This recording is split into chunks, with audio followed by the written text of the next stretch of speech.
Reading anyone like a book. How to avoid being deceived or manipulated by others. Have you ever wished you could delve into someone's mind to understand what they're thinking? Do you want to gain the upper hand in every interaction, influence others' attitudes, and not only level the playing field, but also take control of the game?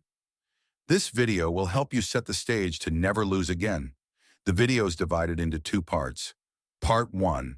This section teaches you how to quickly read others, understanding their thoughts and emotions. These methods are widely used and highly practical. In situations where direct conversation doesn't yield the information you need, you'll learn strategies involving body language and nonverbal cues. In other cases, you'll connect with others through well-crafted questions. Beyond these, a variety of sophisticated techniques will also be explored. Part 2. This part provides in-depth analysis of real-life cases. Here you'll learn how to create detailed personality profiles, deduce people's thoughts, feelings, and even their intentions. Part 1. Mastering the art of quickly understanding others in any situation. Chapter 1. Is the other person hiding something?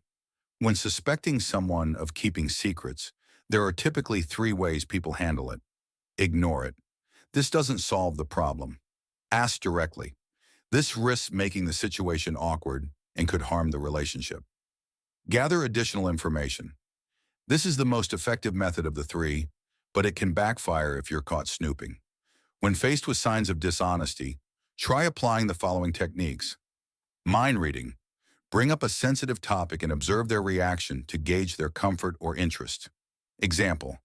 A woman suspects her boyfriend might be using recreational drugs. She could casually say, "I just read an article that says 33% of adults have tried a recreational drug at least once in their lives. If he's not using, he might engage enthusiastically in the conversation.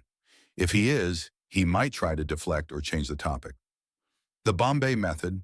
Offer the person several equal options and see which one catches their attention. This might reveal what they're hiding. Example. If you suspect Jimmy, an employee, of colluding with Mr. Black, the CEO of a rival company, you could present him with 3 files labeled Mr. Green, Mr. Blue, and Mr. Black.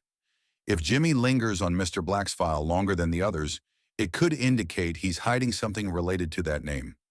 Making a statement. Watch the person's reaction to a neutral or leading statement to determine if they're withholding something. Let me know if you'd like me to refine or expand on this. Example. After a blood test, P discovered that she was infected with the herpes virus. After careful consideration, she concluded that only H or M could have transmitted the virus to her. She called both of them to inform them about her condition. Their responses were as follows. H. What? How long have you had that disease? Are you sure you didn't give it to me? M, the culprit. Hey, don't look at me like that. I didn't give you that disease. I absolutely don't have it. Defensive. 4. Avoidance or reaction. The key is to attach suspicion to something you know for certain is true, but has no direct connection to the person in question. Example. H suspects his girlfriend of being an alcoholic. He knows that she often chews gum after meals, a habit unrelated to alcoholism. He could say, "I read a study that says people who are addicted to alcohol tend to chew gum after meals." If she's uncomfortable and stops chewing gum, it could be a sign that she is an alcoholic. However, if she isn't, she might explain to H that it's just her habit and that the study isn't accurate. Of course, she might also stop chewing gum to avoid being misunderstood. Signs of approval or disapproval. Does the person like it or not? Using obsessions. By associating the current situation with a neutral stimulus, the person's positive or negative reaction can indicate their attitude. Example. 2 people are attending your presentation while sitting on green chairs. After the presentation, lead them to another room with 2 green chairs and 2 gray chairs. If they enjoyed your presentation, they are more likely to sit on the green chairs. Unconscious expressions. Observe how they use pronouns. Example 1. Saying we indicates intimacy, while he, she, or they suggests distance. Example 2. When someone is confident in their conclusions, they tend to include personal pronouns like I, we, or us. Conversely, they avoid using possessive pronouns when uncertain. Note, avoid jumping to conclusions based on isolated or disconnected signs. 3. The whole world is a reflection. This term explains that only a deceiver can recognize and accuse another deceiver. Example: in daily life, we often see a boyfriend accusing his girlfriend of infidelity without any evidence. Is it possible that he is the one being unfaithful? You can ask him whether he believes most people are honest. His answer will likely reveal his true nature through his perspective on the matter. 4. Language cues. Observe whether their language is positive or negative. 5. Positive signs. Provide a positive indication and then let the person decide whether to affirm or reject it. Example: when someone says, "I want to work for a company that prioritizes providing free legal advice to the community rather than just viewing it as an obligatory task." If the company values him, it will accept his interest in contributing to this cause. Conversely, if the company isn't interested, it will show a lack of enthusiasm for his opinion. Does the person truly seem confident? Measure their level of confidence through their behavior and responses. Let me know if you'd like further refinement. Body language indicators. A person lacking confidence may exhibit the following signs: restless eyes, easily distracted, heightened alertness, anxiety, difficulty swallowing, changes in voice tone, blinking frequency. When anxious, people tend to blink more frequently. 2. Focus points. A confident person will focus on the situation at hand, setting aside their ego. A less confident individual is often anxious, worried, and overly focused on themselves, what they say and do. Is everything really as it seems? To uncover hidden truths, consider the following methods: identifying contradictions between actions and words. When encountering this situation, apply the principle that actions speak louder than words. Additionally, it can be inferred that the person is not being truthful if their expressions contradict their statements. Using the past to predict the present and future, and vice versa. Generally, the more optimistic a person is about the future, the more forgiving they are of past mistakes. When things are going well, people tend to be more forgiving of past errors. Conversely, when circumstances worsen, people often harbor resentment toward those they blame for their situation. Eyes that speak, for right-handed individuals, opposite for left-handed. Looking up to the left, recalling an image. Looking straight, recalling a sound. Looking down, thinking about emotions or language. Looking to the right, fabricating or imagining, measuring interest levels. Body language. The more dilated a person's pupils are, the higher their level of interest. Purposeful curiosity. Example: suppose you want to know if your former company wants you back. You could send a blank email to the company. If the company is still interested, they will likely follow up out of curiosity. If not, they'll ignore it. Altering reality. Step 1.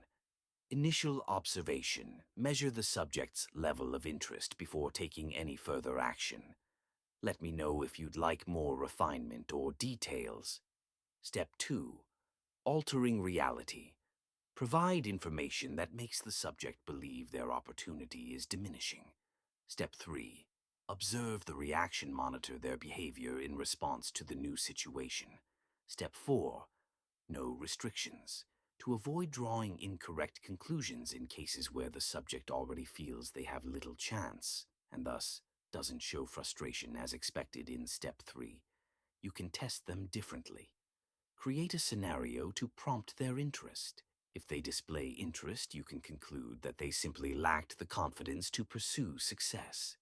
Ally or saboteur. Probe without revealing too much. Introduce a false detail. If the person corrects you, tentatively conclude they are an ally. If they don't correct you, well, you've got your answer. Evaluate through 6 factors: concern, Do they care about you? Loyalty. Will they keep their promises to you? Honesty. Are they willing to tell you the truth, even if it risks displeasing you? Pride. Are they able to share in your success without feeling envious? Respect. Sacrifice. Are they willing to give something up for your benefit? Discount sale. Technique. Politely but directly express your suspicions about the person. If they're genuine, they will feel upset about your doubts. If they're playing you, they may treat you better. Note: be cautious of individuals who manipulate your emotions to control or influence you. Additionally, pay attention to the message conveyed through their words to avoid being played yourself. Reading emotions. Are you talking to a calm individual?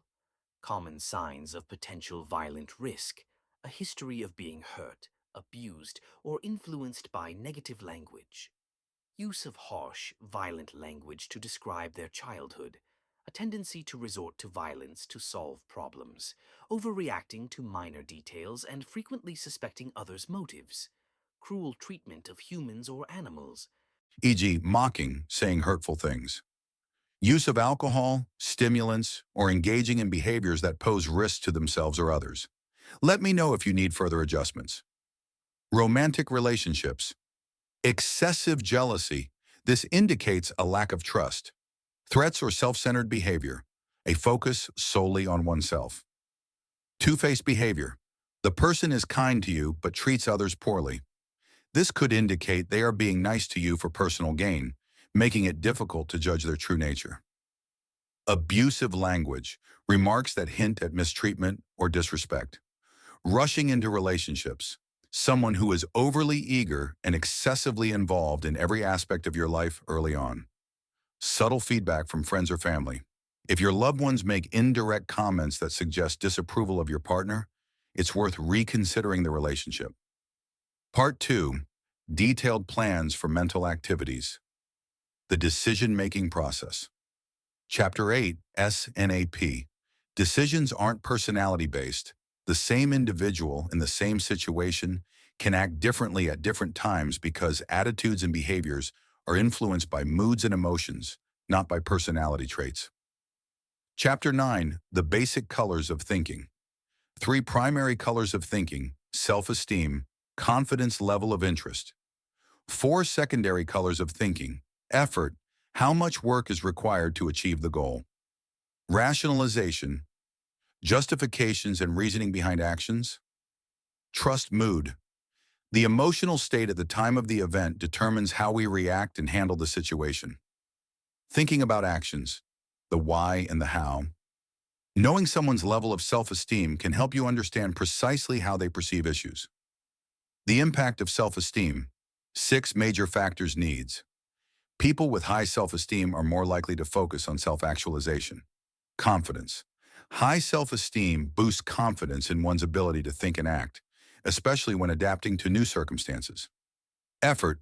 Those with high self-esteem care less about the effort required to achieve their goals. Beliefs and values. High self-esteem helps individuals let go of blind beliefs and embrace their values. If you'd like further refinement or expansion, feel free to let me know. 5. Justification. Self-esteem is inversely proportional to the need for justification. People with high self-esteem are highly pragmatic and do not make excuses to avoid facing the truth. 6. Mood, low self-esteem. People with low self-esteem and inflated egos are easily influenced by emotions when solving problems. High self-esteem. Those with high self-esteem will do the right thing, act according to their conscience, regardless of how they feel. Does he truly have high self-esteem, or is he faking it? 5 common misjudgments. Confusing self-esteem with arrogance. Self-esteem and arrogance are inversely related. Distinguishing between the two can be challenging. For instance, if someone is blasting loud music, do we assume they lack self-esteem and seek attention? Or do we consider them highly self-assured, indifferent to others' opinions? Confusing self-esteem with confidence. While someone can be confident and have high self-esteem, Not all people with high self-esteem are confident in every situation. Success stories. A person's level of self-esteem cannot be judged based on their success because the definition of success varies from person to person. For example, someone may be seen as a successful, renowned lawyer by society's standards, yet they feel unsuccessful because their true aspiration was to become a doctor. As a result, they cannot truly respect themselves. Modesty or worthlessness. People with high self-esteem are often modest. They do not waste time inflating their image. They do the right thing effortlessly. However, some feign modesty by self-deprecating to gain others' affection. It's essential to distinguish between genuine self-esteem and superficial humility aimed at manipulating others. Confusing self-esteem with mood. Can someone be deemed to have high self-esteem just because they are in a good mood, seem caring, and act warmly toward others, when in reality, they may be deeply selfish? Investigating self-esteem, assessing a person's self-esteem. Level self-esteem can be assessed based on two criteria: observing how the person treats themselves and others. High self-esteem treats both themselves and others with respect. Low self-esteem, arrogance, treats themselves well but treats others poorly. Self-diminishment treats themselves poorly, often feigning humility to please others for personal gain, while treating others well superficially. Let me know if you'd like further elaboration. 2. Are the individual's motives justifiable? Everyone acts with their own purpose, but the distinction lies in whether the purpose is good or bad. When drawing conclusions, one must consider the motive to avoid making mistakes. Example: someone who eats healthily to maintain good health is different from some who does so solely to keep a slim figure, e.g., to attract married men. 3 personality types. There are 3 primary personality types. 1.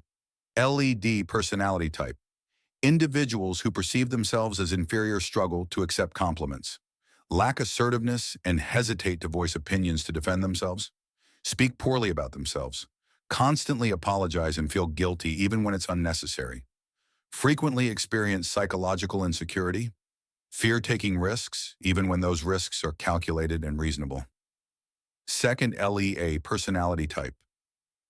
Arrogant individuals, easily irritated, assertive, and seek attention, tend to boast about even trivial accomplishments, always consider themselves the center of the universe. 3. A combination of LED and LEA personality traits.